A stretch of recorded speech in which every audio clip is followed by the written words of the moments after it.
Olá! Seja bem-vindo ao Processo Cast, o podcast sobre o direito processual apresentado por Guilherme Kristen Meller.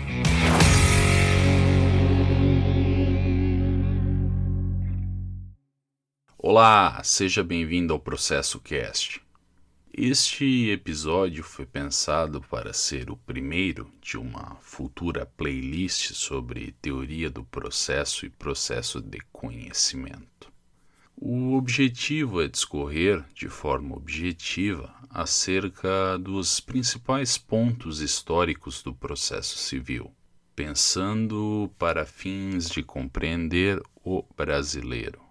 Será analisado, em outro momento, o assunto sobre os estágios ou etapas metodológicas do processo, isso é, inclinações temporais que guiaram a forma de compreensão do processo, observando a sua feição enquanto um mero adendo do direito material até a sua percepção odierna. Muito bem.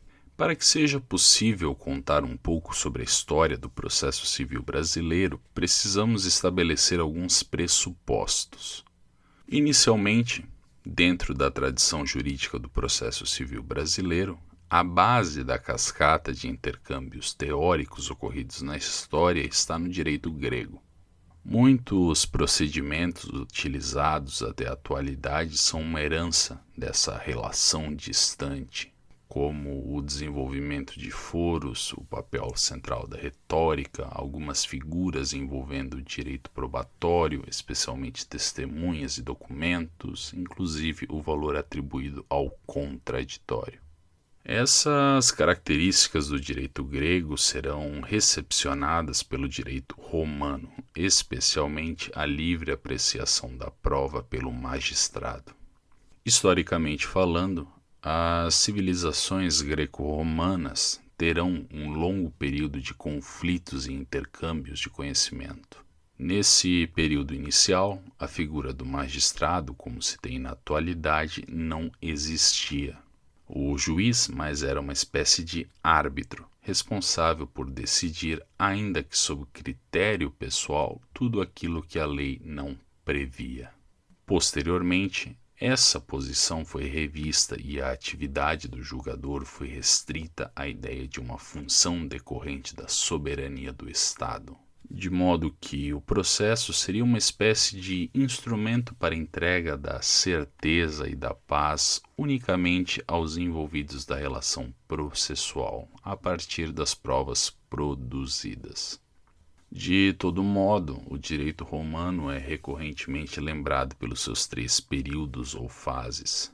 O primeiro é o período primitivo, também conhecido por leges actionis, cuja principal característica eram as restrições às ações, no caso eram 5, e o procedimento era extremamente solene, observando formalidades excessivas, o qual ocorria em 2 etapas. A primeira perante o juiz, concedendo a ação e fixando o objeto litigioso, e a segunda perante os cidadãos, árbitros, para a coleta de prova e prolação da sentença. Não havia advogado e a postulação era pessoal.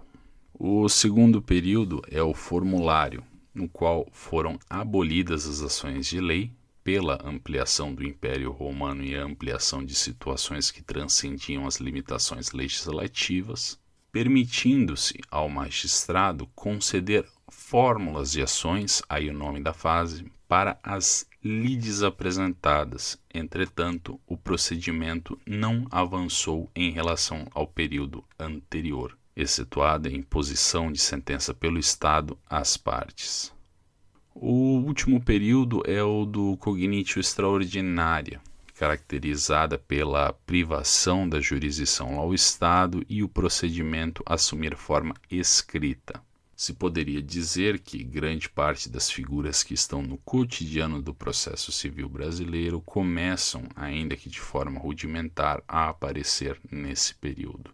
Com a queda do Império Romano, houve o período do processo comum, caracterizado pelo retrocesso procedimental. Afinal, os povos bárbaros não eram tão juridicamente sofisticados como os romanos, ainda de maneira fragmentada, isso é, Cada povoado tinha suas respectivas práticas e, em segundo momento, houve a esmagadora influência da Igreja sobre o direito, tornando metafísicos alguns dos aspectos do processo. Essa forma perdurará por grande parte da Idade Média e apenas nos últimos séculos, com o aparecimento das universidades, o direito romano será resgatado e utilizado para balizar alguns dos procedimentos ditados pela Igreja, período que se conhece por glosadores. O que se denomina por direito comum é uma fusão de normas e institutos do direito romano com o direito germânico, bárbaro, tedesco, e com o direito canônico. Nesse período é que surge o processo comum, escrito, extremamente complexo e moroso, o qual foi difundido por toda a Europa. Nesse ponto, uma obra que eu poderia recomendar é A História do Processo Civil Europeu, do professor R.C. van Kynegen. Muitos institutos, como o probatório e o decisório, retornaram à inspiração do direito romano. Outro marco significativo nesse relato foi a Revolução Francesa e o temor dos particulares com a figura do juiz, dando início ao que conhecemos por período exegeta. Isso é, usando a clássica frase que sinaliza o período, o juiz era tido como a bouche de la loi, isso é, tão somente declarava aquilo que estava previsto em lei. Na tradição jurídica da Common Law, a título de complementação, o caminho será outro, com a Revolução Gloriosa, ocorrida na Inglaterra na penúltima década do século XVII. Posteriormente, ingressamos no período do processo civil moderno, a sua fase científica, aproximando-nos da atualidade. Esse período pode ser delimitado na ideia do aperfeiçoamento do processo civil, especialmente na Alemanha, Império Austro-Húngaro, com a preocupação de empregar uma leitura atualizada para o processo, tornando-o algo além de um mero apêndice do direito material, empregando a ideia de que ele, processo, seria um instrumento de pacificação da sociedade por meio da realização da vontade da lei. O processualismo científico será revisto por um nome recorrente no estudo do processo civil, Giuseppe Chiovenda, quem respirava um misto de direito romano pelo seu orientador Vittorio Cialoja e direito tedesco pela sua aproximação com Adolf Vahr. Especialmente em sua Produzione di Bologna, em 1903, ponto, no entanto, contestado pela Academia, propõe a revisão da ação, entendendo-a como um direito abstrato e autônomo de pedir a prestação jurisdicional do Estado. Inaugura-se um modelo de pensamento processual italiano, o qual será sucedido por um período que se conhece por fase sistemática, isso é, a sistematização de conceitos e institutos do processo, os quais foram dissertados por autoridades recorrentemente lembradas, como Piero Calamandrei, Enrico Tullio Libma, Francesco Carnelucci, entre outros.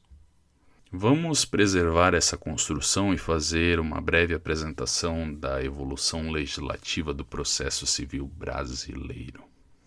O primeiro desenvolvimento do processo civil no Brasil ocorreu por influência do direito português.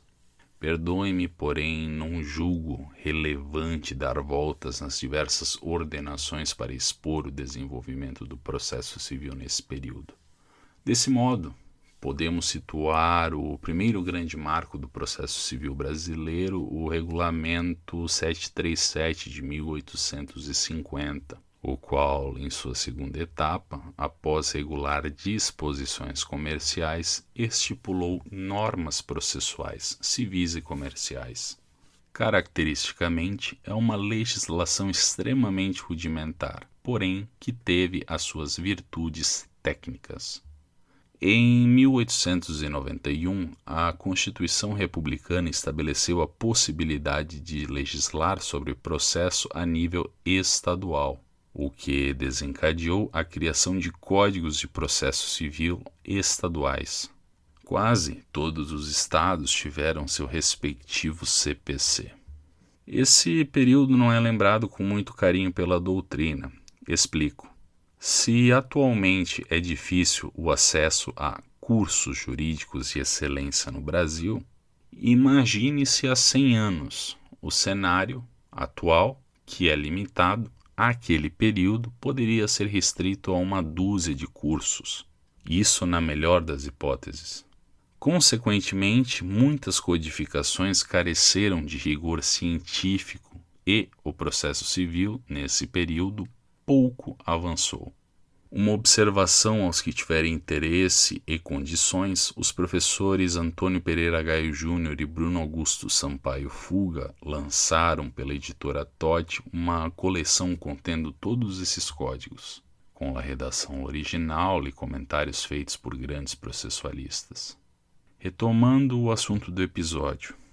Dessa experiência frustrada, na Constituição de 1934, a competência legislativa sobre matéria processual foi novamente reunida e atribuída à União, permitindo, em 1939, a aprovação do primeiro, genuinamente, Código de Processo Civil brasileiro. A história do desenvolvimento dessa codificação é extremamente conturbada, com grandes desentendimentos entre os membros responsáveis pela elaboração do seu anteprojeto, de modo que a redação final, Decreto-Lei 1608 de 1939, surgiu em conversão do projeto individual desenvolvido pelo professor Pedro Batista Martins. Em síntese, essa codificação representou a junção de dois espíritos. Um extremamente moderno, na sua parte geral, desenvolvida a partir de contribuições europeias, e um extremamente velho, na sua parte especial, fiel ao processo lusitano. Agora podemos unir a Itália e o Brasil. Enrico Túlio Liebmann, fugindo da guerra, salvo engano em exílio, veio ao Brasil e lecionou na Universidade de São Paulo, onde desenvolveu proximidade com vários nomes conhecidos do processo civil brasileiro, como, por exemplo, Ada Pellegrini Grinover e Cândido Rangel Dinamarco. Esse, aliás, após Liebmann retornar para a Itália, passará uma temporada com um mestre no outro lado do oceano. Liebmann foi discípulo de Chiovenda e teve uma forte inimizade com Carnelucci. Isso explica, em certa medida, o motivo da difusão acentuada das teorizações de Chiovenda no Brasil, embora mais tarde as propostas de Carnelucci também serão recepcionadas no Brasil, assim como em toda a América Latina. Isso significa que o processo civil brasileiro começará a dialogar com o italiano, possibilitando o intercâmbio teórico produzido no Velho Mundo para o Novo. Não recordo agora se foi a professora Ada ou o professor Dinamarco, mas um deles comentou em um artigo que quando Liebmann chegou ao Brasil, lembrando que ele estava presente naquele intenso movimento sistemático italiano, estranhou o atraso teórico do processo civil brasileiro. Unindo todos esses elementos, essa é a razão pela forte ligação do processo civil brasileiro ao italiano. Desse período, também, na Escola Paulista de Processo, começa a se formar a ideia da instrumentalidade do processo, movimento igual ao da Itália, o qual tem o seu ponto ao cantil com a promulgação do Código de Processo Civil de 1973, também conhecido como Código Buzaide, em homenagem ao esforço de redação do falecido ministro da Justiça Alfredo Buzaide, podendo se situar como uma codificação extremamente avançada em relação às anteriores, entregando-se o que se tinha de mais moderno nos padrões do direito europeu. A codificação estava dividida em 5 livros, o primeiro sobre o processo de conhecimento, o segundo sobre o processo de execução, o terceiro sobre o processo cautelar, o quarto sobre os procedimentos especiais e o quinto sobre as disposições gerais e transitórias. Essa codificação foi objeto de constantes alterações legislativas. todas buscando entregar uma maior qualidade na prestação jurisdicional. E o pêndulo muito tem a ver com a formação do welfare state e a ideia do Estado como um agente assegurador de direitos, ideia que, de forma tardia, veio ao Brasil. A sequência de reformas ao Código de Processo Civil de 1973 levantou a questão acerca da necessidade de se estabelecer uma nova atividade de codificação, isso é, desenvolver um novo Código de Processo Civil. Estabeleceram-se duas correntes, uma entendendo que a consolidação legislativa bastava e a outra que era necessário um novo Código de Processo Civil. Sabemos, hoje, a posição, entre aspas, vencedora. Em 2015, após 5 anos de debates, foi aprovado o novo Código de Processo Civil brasileiro. E sobre ele e a fase odierna do processo civil brasileiro, fazendo algumas pontuações históricas quando pertinente, dialogando com os outros processos sempre que possível, é o objeto deste podcast. Este é o Processo Cast. Lembro que a ideia deste episódio era de entregar apenas alguns contornos históricos sobre o desenvolvimento do processo civil, sem a ideia de exaurir o tema. A obra de arte escolhida para a capa deste episódio é a The Parthenon, de Frederick Edwin Church. Aguardo vocês nos próximos episódios, os quais foram projetados para explicar e discutir o nosso direito processual, especialmente o civil. Até mais. Tchau.